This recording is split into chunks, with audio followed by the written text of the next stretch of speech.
The Last of Us Season 2, Episode 2, went golfing. Please get up!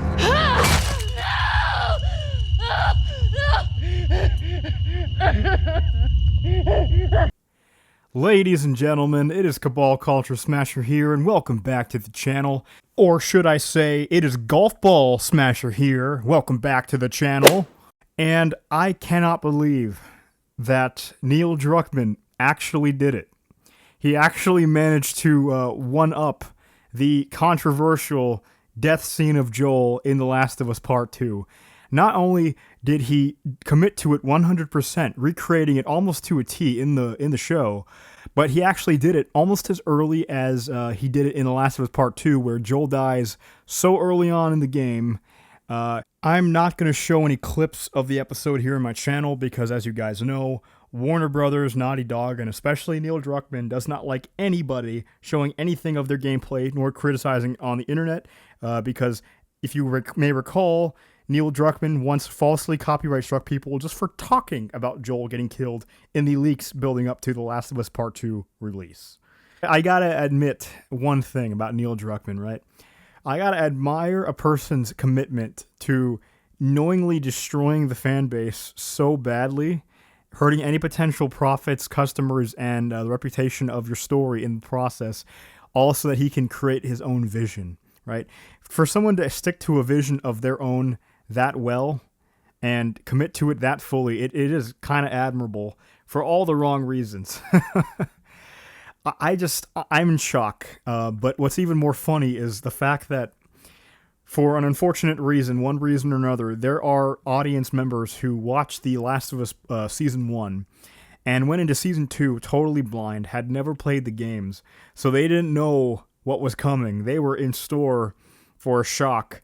And oh boy, shocked they were, right? Because you even have shills, like Grace Randolph herself, the most shill of shill content creation that possibly exists on the internet. Even she had to say that I'm not going to cover The Last of Us Season 2 and probably will stop watching the show. I really disliked last night's episode despite liking cutscenes of the second game quite a bit. Abby was never cruel, but I see a lot of people enjoyed her performance, so I don't want to be critical of that aspect. Like, dude, even the shills have to admit that this is terrible. I can't imagine being a normie audience member. Imagine being someone who knows nothing about the game, who's never played the game, only watched the show, and you're really getting attached to Pedro Pascal as Joel, and then that hits you like a golf club, right? Like a golf ball just getting struck on tee. Can you imagine being that poor audience member who went into this totally blind, not sure what to expect? I thought for sure maybe if they were going to execute Joel, they were at least going to draw it out a bit. Maybe do it at the end of Season 2. Or better yet, maybe have Season 2 build up Abby's motivations, and then Season 3 be the season that kills Joel, right? I didn't expect that they would kill Joel in Episode 2 as quickly as he was killed in the game. That is the most interesting part about all of this. It really shows how little Neill Druckmann actually cares for the fans, right? We have Pedro Pascal even he had to say that, I don't think he really liked it very much, right? Because we have Pedro Pascal saying, "It makes me sad."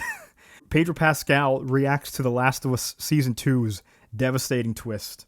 In a recent interview with Entertainment Weekly, Pascal shares his thoughts on Joel's death in The Last of Us Season 2, Episode 2, which was directed by Mark Mylod, revealing that he is in active denial about his time on the show being over.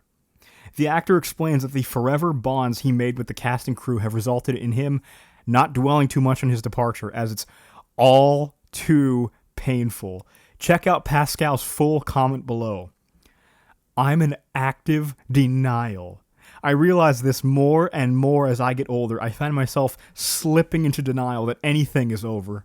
I know that I'm forever bonded to so many members of the experience and just have to see them under different circumstances, but never will under the circumstances of playing Joel on The Last of Us. And no, I don't spend a lot of time thinking about it because it makes me sad." Oh, brother, this guy stinks! To those of us who played Last of Us Part 2 video game, the game upon which Season 2 is based, Joel's death would not have been a surprise. The character meets his end in similar fashion in the game, also at Abby's hands. And not only was it at Abby's hands, but I think Joel's death in the show was at the hands of the bald dyke chick from Intergalactic the Heretic Prophet. Correct me if I'm wrong, I am pretty sure that that is the same girl from that game that they brought into the show to, I guess, promote the game or whatever. Because I guess by having a bald lady, the main protagonist for your new Naughty Dog game, help beat the crap out of Joel, that'll help draw more audiences into this new video game franchise for Naughty Dog. Not really sure of the strategy there, but, whatever. The encounter ultimately serves as an inciting incident of sorts for a story about how destructive quests for revenge can be, and for multiple characters. It remains to be seen how closely the remaining episodes will follow the game, but Ellie does tell Abby in the episode that she will kill her for killing Joel. Okay, and that was the biggest issue with The Last of Us Part 2, right? This whole revenge plot nonsense. It's not interesting. It's not interesting to watch human beings, be the center core piece in conflict with each other in the middle of the apocalypse. It's much more interesting to see the way that people try to survive in the circumstances that they have been dealt. You can maybe say that they kind of did that with The Last of Us Part 2.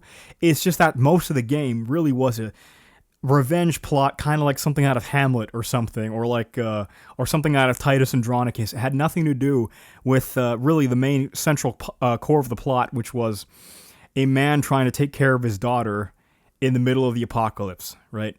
Trying to protect the one he cares about, his adopted daughter, surrogate daughter, while she's going through hell, even at the risk of potentially the destruction of the entire human race because she is the cure. It's a very impactful story. And the fact that Naughty Dog thought it was appropriate to destroy that very dynamic, that was the main issue with The Last of Us Part 2 that most people had. You don't destroy the central core theme of familyhood and of fatherhood that Joel represents, right? Joel and Ellie, they represent two great sides of the human psyche. Ellie was this innocent little girl who was given these terrible circumstances in her life, whereas Joel was this hardened man who, through meeting Ellie, learned to become human again, learned to develop better traits about himself. Both of them, within each other, helped each other to discover the better parts of themselves. That is what made their relationship so unique. And instead, Ellie, not only was she miscast in the first place, and she's nothing like Ellie in the Season 1, but also because of the fact that they've now taken out your central character, I imagine the ratings for The Last of Us Part 2 are going to jump off a cliff, right? How can they expect, when people really bought into Joel in Season 1, how can they expect the ratings for the show to possibly do as well as they have been after such a controversial event, right?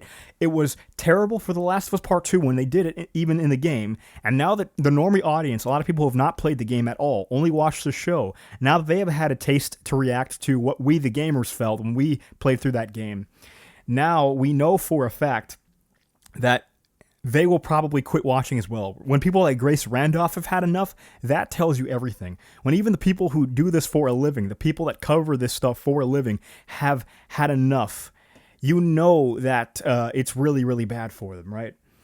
We'll see how far the ratings are hurt. We know it's going to hurt the ratings. Will it hurt it significantly, or will it only be like a small portion of the audience? That remains to be seen, right? Because the gaming audience is going to be different than the film watching audience and television watching audience, right? So in this case, we will see what happens there. The decision to kill Joel in The Last of Us Part 2 was divisive at the time of the game's release, and the divisiveness could return with the TV show audience. As for Pascal, playing Joel has been crucial to the last few years of his career, and it's not surprising that saying farewell has been an emotional experience. It remains to be seen where The Last of Us Season 2 goes from here, but things will evidently not be the same from this point forward. No, it will not. Guys, I want to see how Neill Druckmann's going to react to this, right? We've seen how the audience reacted to the game.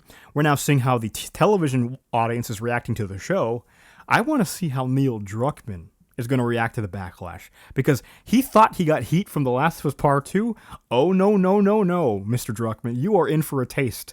A whole new wave of backlash has come in this time around.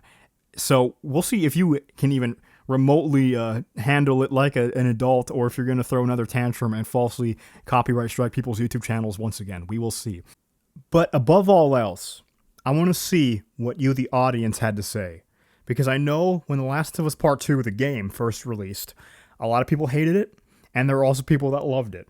Passionately, in fact. Kind of like how there were people that did defend The Last Jedi when that movie came out. Because at the end of the day, it is your voice, you, the audience, your voice matters the most. Not Neill Druckmann's, not Warner Brothers, not HBO, your voices. If you guys like that and you want to consider, supporting the show, you go ahead. I'm not going to stop you. If you guys want to bow out of the show and tank the ratings, you do that too, because that is your choice, right? Hollywood can't keep gaslighting the audience because it's just not going to work. People have a mind of their own. I can't tell people what they are and aren't going to like. Neither should Hollywood. But anyway, guys, that was the video. We will see what happens to The Last of Us Part 2 going forward. If you like this video, please consider leaving a like and subscribing. And I will see you guys in the next one.